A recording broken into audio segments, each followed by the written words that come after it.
Good evening, ladies and gentlemen. Rapid Chess here, and today I will show you another endgame.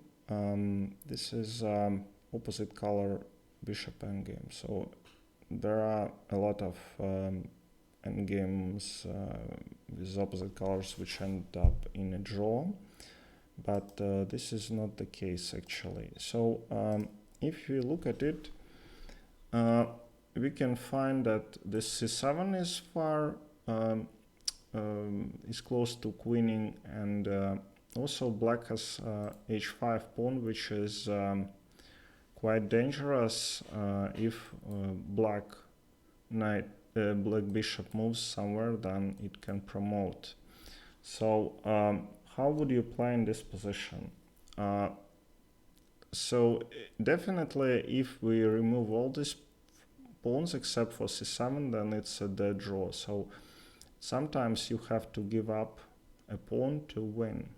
So the first move is e6. One of ideas, I think, of this pawn move is to get rid of, take away this d7 square and restrict the bishop. So black played bishop to a4 and white played king to c5. So the idea is to slowly move towards these pawns and take one or two pawns, and it will be winning. So black decided that they cannot wait anymore, and they played h4. So as king is on c5, this bishop has to take the pawn, and black took on c7.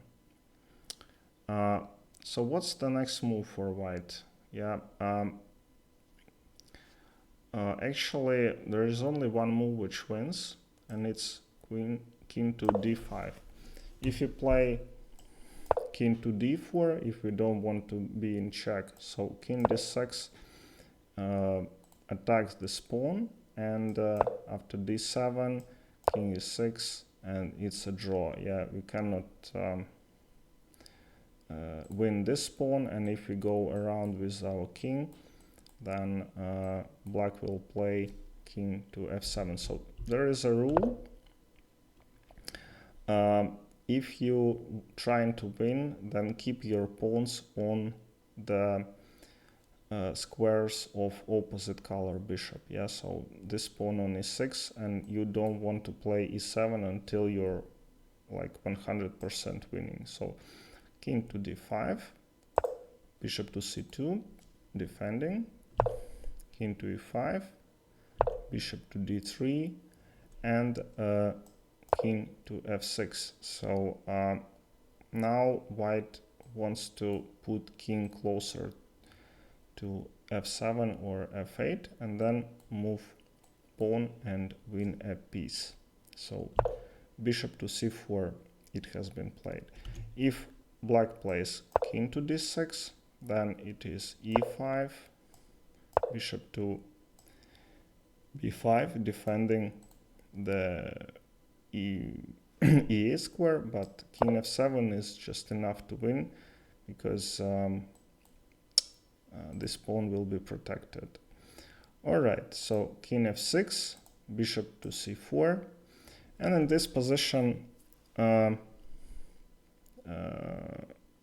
there is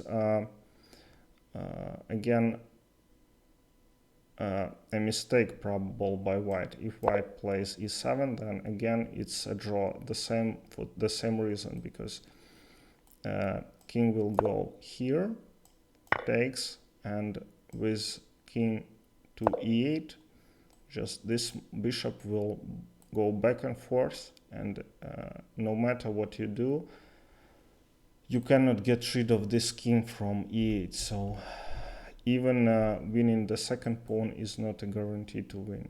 So bishop to c4, and there are a lot of moves here which win, but one of them is bishop to e1.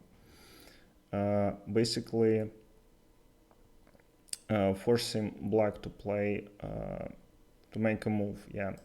So if black plays king to d8, and bishop to f5 here, and in this position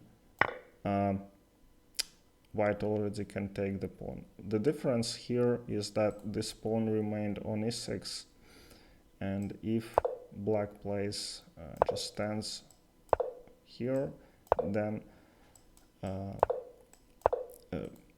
white is winning, because they will play something like bishop to b5 and just promote the pawn.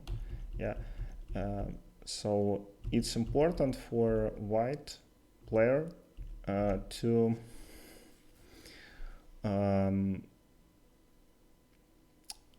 not I don't know how to not create weak squares. Yeah. So if we play something like e6, yeah, then this f7 square and e6 square is weak, and just black controls this this diagonal, yeah, and it's impossible for white to promote.